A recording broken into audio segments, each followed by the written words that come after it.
साथ साथ एक बहुत बड़ा छत्तीसगढ़ की प्रॉब्लम रही नक्सलवाद से लड़ने की। ये बताइए कि भूपेश बघेल ने ऐसा नक्सलवाद के लिए क्या किया? क्या वो मानते हैं कि नक्सलवाद अब जड़ से उसके खत्म करने का वक्त आ गया है, वो या खत्म कर पाएंगे? देखिए, नक्सलवाद से दो प्रकार से लड़ाई लड़ी गई। लोग समझते थे कि नक्सलवाद को समाप्त करने के लिए गोली का जवाब गोली से दिया जाए। दूसरे जो लोग थे वो ये समझते थे कि ये राजनीतिक, आर्थिक, सामाजिक समस्या है, इसको इस फील्ड में लड़ा जाए। और हमने देखा 15 साल में भारतीय जनता पार्टी के शासनकाल में कि गोली के जवाब गोली से देते रहे, लेकिन नक्सलवाद पनपता रहा, बढ़ता रहा। जो 3 ब्लॉक में थे वो 14 जिले में पहुंच गए और बड़ा नुकसान हम लोगों ने उठाया कि विद्याचरण शुक्ल जी, नंद कुमार पटेल जी और महेंद्र कर्मा जी जैसे नेताओं को हमने खोया भी, और बहुत सारे हमारे आदिवासियों की जान चली गई, बहुत सारे लोग गोली से मारे गए, बहुत सारे लोग जेल में ठूस दिए गए। तो ये एक निदान नहीं हो सकता। हमने दूसरा रास्ता अख्तियार किया कि लोगों को विश्वास जीता जाए और विकास के रास्ते से, विकास से उनको जोड़ें और फिर अपने आप फिर सुरक्षा प्रदान होगी। तो इस रास्ते पे चलते हुए लोहांडीगुड़ा में जो जमीन ली गई थी, 4200 एकड़ जमीन 1700 किसानों के, हमने वापस किया। तो लोगों को लगा ये सरकार तो हमारी अपनी सरकार है, आदिवासी जमीन वापस करना पूरे देश और दुनिया में पहली बार हो रहा है। सिंगूर का आज तक की जमीन वापस नहीं हुआ, लेकिन हम छत्तीसगढ़ में लोहांडीगुड़ा में जमीन वापस कर दिया। फिर फॉरेस्ट राइट एक्ट तक पट्टा देने का काम है, लघु उपज खरीदी, ऋण माफी और स्कूल, जो स्कूल बंद थे उसको शुरू करना, हॉस्पिटल, जो लोगों के स्वास्थ्य सेवाएं हैं उसके गांव तक पहुंचाने का काम किया।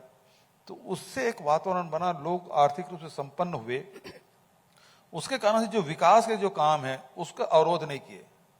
आज स्थिति ये है कि मैं कल परसों बीजापुर गया था, वहां कलेक्टर से पूछा कि आपने इन 5 वर्षों में कितने राशन कार्ड बनाए? बोले 20,000। एक विधानसभा है और उसमें 20,000 राशन कार्ड उसके पहले नहीं बने थे। तो राशन कार्ड ही नहीं बना था तो राशन पहुंचने का सवाल ही नहीं उठता। उन लोगों को राशन पहुंचना शुरू हो गया, आंगनबाड़ी केंद्र खोले गए, स्कूल खोले गए, अस्पताल खोले गए, वहां पहुंच मार्ग बनाए गए, लोगों को संपन्नता आई तो मोटरसाइकिल खरीदे, ट्रैक्टर खरीदे, कारें खरीदी। तो इससे क्या हुआ कि ये जितने भी हम विकास के काम कर रहे हैं वो सब लोग समझे कि ये हमारे लिए है। नहीं तो इसके पहले ये होता था कि सड़क बनी नहीं तो उसको हर 30 मीटर की दूरी में उसको काट देते थे, बारूद भर देते थे, ब्लास्ट करते थे, आईडी ब्लास्ट करता था। लेकिन इन 5 वर्षों में एक भी सड़क छत्तीसगढ़ में नहीं काटा गया, क्योंकि लोग अब समझ गए कि जो सड़क है वो हमारे लिए है। तो आज जो नक्सलवाद है बहुत पीछे हट गया है और उसमें भर्तियां भी कम हो गई है, गांव के लोग सहयोग करना बंद कर दिए हैं।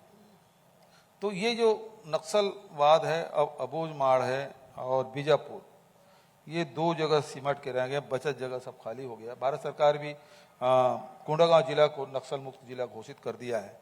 तो बहुत सारे हमारे जो जिले हैं वो अब नक्सल से प्रभाव से मुक्त, करीब 600 गांव नक्सल प्रभाव से हम लोग मुक्त किए हैं। तो ये बड़ी उपलब्धि है और जब हमको ये सफलता मिली है तो हम और लोगों को जोड़ें। अब जैसे अबूझमाड़ के बीचों बीच जो सड़क जाती है भैरमगढ़ तक के, आज बन गया है। अब अबूझमाड़ के बीचों बीच आप जा सकते हैं, पहले तो ओरछा नहीं जा सकते थे, आप कुतुल नहीं जा सकते थे, तो आज वो बीचों बीच आप जा सकते हैं। तो आपका ये कहना है कि जो नक्सलवाद से लड़ने के लिए आपने एक डेवलपमेंट का मॉडल दिखाया, अधिकार का भी। मेरा सवाल ये है कि देश में एक गुजरात का डेवलपमेंट मॉडल चल रहा है, देश में एक केजरीवाल जी का डेवलपमेंट मॉडल चल रहा है, मतलब गवर्नेंस का तमाम मॉडल चल रहे हैं देश में। तो उसमें भूपेश बघेल का मॉडल क्या है? बहुत बढ़िया सवाल पूछा आपने। मैंने सवाल इसलिए पूछा क्योंकि तमाम मॉडल्स की बात हो रही है, जिसको देखो वही कहता है अरे गुजरात मॉडल को देख लीजिए। अरे आपका मॉडल, मैं ये समझना चाहती हूँ कि केजरीवाल जी का मॉडल या नरेंद्र मोदी का जो पहले मॉडल था या आज के डेट में गुजरात का जो मॉडल है उससे अलग कैसे है? देखिए, गुजरात मॉडल को बेच के 10 साल से सत्ता में है मोदी जी, भारतीय जनता पार्टी। लेकिन गुजरात मॉडल का लाभ किसी ने प्राप्त किया हो मुझे देश में कोई दिखता नहीं है। गुजरात मॉडल में है क्या कि लोगों की जेब से पैसा निकालो, बैंक में जमा करो, और या तो उसके मित्र फूर हो जाएं या उनके मित्र के कर्जा माफ कर दो। 14 लाख करोड़ रुपया माफ कर दिया आपने। जहां तक कि केजरीवाल का जो मॉडल है, तो केजरीवाल के मॉडल, दिल्ली एक मेट्रोपॉलिटन सिटी है, नहीं, पंजाब में भी वही मॉडल है? पंजाब में भी वही मॉडल लागू कर रहे हैं। ठीक है, पंजाब का तो देखना है, अभी तो साल भर हुआ है, लेकिन वहां तो दिल्ली तो है ना। तो दिल्ली के जो मॉडल है, जितने भी कहीं भी उद्योग लगाए, कारपोरेट हाउस का ऑफिस तो वहीं होना है, पैसा उनको मिलना है, तो और जगह उतनी है, लेकिन आप दिल्ली के गलियों में आप घुसेंगे तो वहां सड़कें आज भी खराब है मैडम। दूसरी बात यह है, दिल्ली मॉडल का हमने हश्र देखा है। जब लॉकडाउन हुआ ना, तो सबसे पहले दिल्ली के लोग ही सड़क पे निकले और उत्तर प्रदेश और बिहार पैदल गए। छत्तीसगढ़ का मॉडल ये है कि यहाँ एक भी आदमी इस छत्तीसगढ़ को छोड़ा नहीं और यहां से कोई गया नहीं। और दूसरी बात, छत्तीसगढ़ मॉडल की बात अब मैं करूं। छत्तीसगढ़ मॉडल में ये है कि हमने किसानों के कर्ज माफ किए, हमने स्व सहायता समूह के बहनों के कर्ज माफ किए, हमने जो सिंचाई कर है उसको हमने माफ किया। सुनते जाइए, ये जो मॉडल है छत्तीसगढ़ का मॉडल है, वो आम जनता के जेब में पैसा डालने का काम किया। ये कांग्रेस का मॉडल है।